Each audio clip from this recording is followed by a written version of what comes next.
Hey everyone, just wanted to share with you some of my thoughts of some comics I've been catching up on now that I'm back to buying new comics. Kind of started off the month by buying a whole bunch of recent back issues at a big sale at my comic book shop. So a lot of stuff I got to read 3 or 4 issues in a row of. And I gotta say I've really been loving everything I've been reading. This is a great time to read comic books. As far as I can tell, if you know how to pick some good ones. And all three of these, The Flash, Astro City, FBP, are just excellent comic books. Let me start with FBP, which was originally called Collider, and because of legal issues, they had to change the title. So I've read the 3 issues there, and this is about the constantly changing physics of a slightly future Earth where physics has gone crazy, and there's the Federal Bureau of Physics that goes around trying to fix local physics anomalies like changes in gravity or alternative bubble worlds that suddenly pop up. And the art is very good. Maybe not my favorite art of all time, but the coloring is beautiful. The writing is good. They're interesting characters,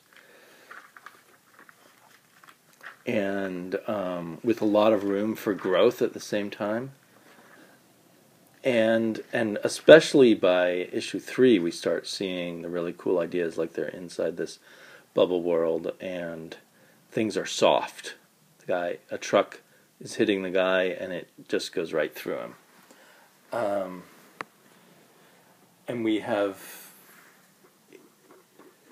it's been pointed out by some people that the artwork kind of seemed rushed in the 3rd issue, and I have to agree with that. It still told the story well, but it felt sketchy in places, and so it would be nice to have a little, maybe he needs to get an inker or something so he can a finisher to his artwork. The artist is named Robbie Rodriguez, but still he manages to tell the story, and it all clicks and makes sense. I can't wait for the next issue. So, yeah, I guess I'm not thinking of anything deep to say about it. But I really enjoy. To me, it feels new and fresh. I don't feel like I've read another science fiction novel or comic book exactly like this. Beautiful covers, especially these two. I think the covers are done by a different artist. Anyway, if you like science fiction, I really recommend Collider FBP. The Flash, I read a lot of issues in a row there, and this is all part of a series about the Reverse Flash. And it goes without saying, Manipool art is great. It feels, in subtle ways, even better than ever to me, and maybe the coloring. It's always been colored by Brian Bucoletto, and maybe I should go back to earlier issues, but I feel like the coloring has gone up a notch. And so there's just wonderful texture to every page, but it never interferes with the art as a whole. How sometimes the coloring can kind of get in the way of things or obscure things, but it's a perfect complement. Buccicello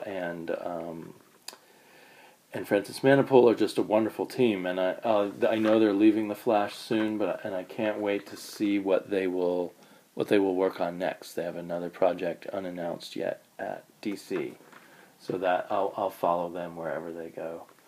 They are also the co-writers, and I think, if I had to pick at the Flash, they stretch the story out too long, and at the same time, they don't give it as many layers as maybe the greatest writers in comics would do. but they still do a very good job. And it's just a pleasurable comic book issue after issue. And I love the look of the Reverse Flash is so cool. Let's see if we can get a good picture of him. Just very intense and kind of demonic. If only there were less ads. I guess, wait. And the idea that, anyway, the idea that the Reverse Flash is wanting to turn back time, and that's his whole goal, makes him, he's got this singularity of focus that makes him kind of an interesting and overwhelming but kind of sympathetic villain. And in the Reverse Flash Villains issue, we get part of his backstory. And it's with a different artist but the same colorist. And the new artist, or the fill-in artist, does, I thought, a great job. And doesn't, his style is close enough to Manipul's that it isn't jarring, but it still doesn't feel like he's just imitating Manipul. At least I don't think so. So yeah, here you get kind of a view of how cool the Reverse Flash looks. But and the story kind of moves backwards in time, and then comes back at the very end of the story and then it moves forward a bit in time, and then it comes back in time. And the interesting thing was the Reverse Flash an abused child, or was he way overreacting to just a little bit of rough treatment from his father? Pouring coffee. Did he kill a pet of his by pouring coffee in it? Oh, some crickets. He killed some of the boys' crickets by pouring coffee into them. So I'm still not sure, and I don't know if they'll tell us for sure. In the end, if his perception of being an abused child by his father is correct, or whether he in fact was not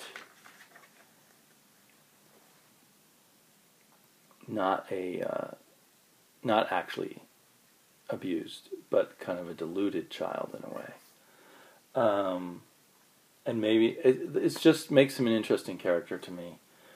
And that he's the sister of a major character in The Flash so far, and Iris West, who was the Flash's wife, I believe. Certainly romantic interest in the old classic Silver Age Flash. I think his wife. So, what was I going to say? His sister is very rough on him and very judgmental of him. And I don't know if she's a bit at fault, or if, because in the Reverse Flash issue we get everything from his point of view, maybe she has much better reason to believe that he was not a psychologically abused child, but was something else. So very cool. I assume that when the Reverse Flash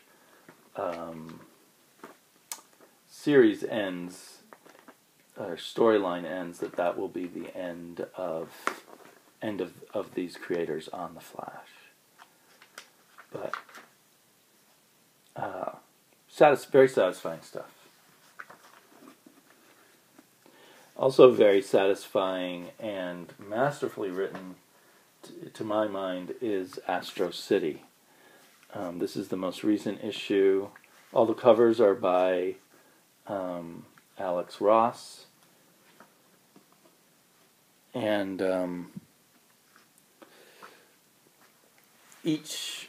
the first issue and the fourth issue, the most recent issue, are standalone stories. And then issues 2 and 3 are a two-part story. Oh, and look at that, they form one picture. And the picture has the artist's hand in there drawing them. That's excellent. That's an amazing, let's see, that's an amazing painting illustration. It seems Alex Ross's paintings have become busier over time, maybe, and have more complex angles to them. Because an artist is, or is this someone wanting to get a signature from them? I'm sorry. It's someone wanting to get anyway, and there's people with cell phones photographing them. It's very cool. So the first issue actually left me a bit puzzled. It didn't feel completely standalone. Like, it felt like the beginning of a story. So I'm hoping they'll come back to it. A cosmic being shows up, and a character who we're introduced to goes off to work kind of as an interpreter or a herald of that cosmic being, and there's kind of this other complicated layer of this possibly insane person, or perhaps controller of reality, as a framing device. So I really hope we'll get back to some of the issues raised here, and that this two-part story is an almost kind of sentimental story about a person who works in kind of the superhero 911 business. She's a phone operator and computer information operator for superhero operations, and when they get emergency calls and such. And the fourth issue, I think, was the best of all, which is about people with superpowers who neither want to be supervillains nor superheroes. And it's all told from the point of view of this woman. It's interesting, a while ago, in discussions from one of my vlogs about women being sexualized in comics, and Reader 1717 said, "Oh, aren't they always sexualized in comics?" And there's some truth to her comment there, but this woman is not sexualized. We see her as an elderly woman, probably in her late 50s, so not elderly, but older woman. And then we also see her when she was young, and she never was sexy. She never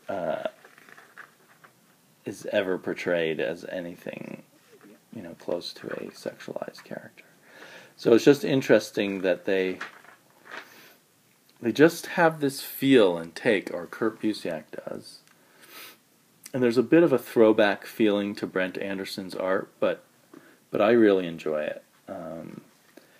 He's developed a sort of heavier inking style. Brent Anderson has always done the interior art for Astro City, and Alex Ross has always done the exterior art. Plus, that doesn't connect to this.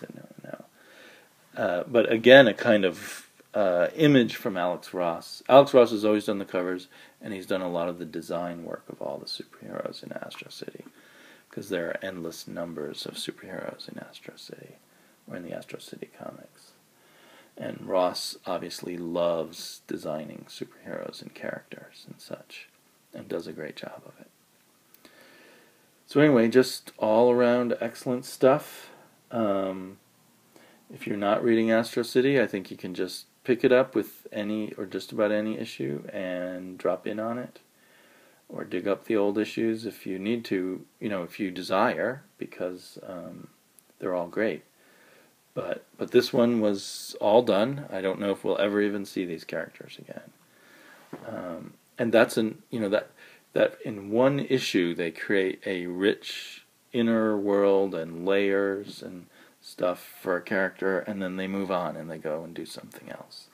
It's just amazing, classic storytelling, but with this whole new way of looking at the worlds of superheroes. And it's not dark and gritty for the most part. It's just all kinds of different ways of looking at superheroes. So yeah, great comics without being radical or, trying to shock us in any way. So loved all of these. Talk to you later. Bye-bye.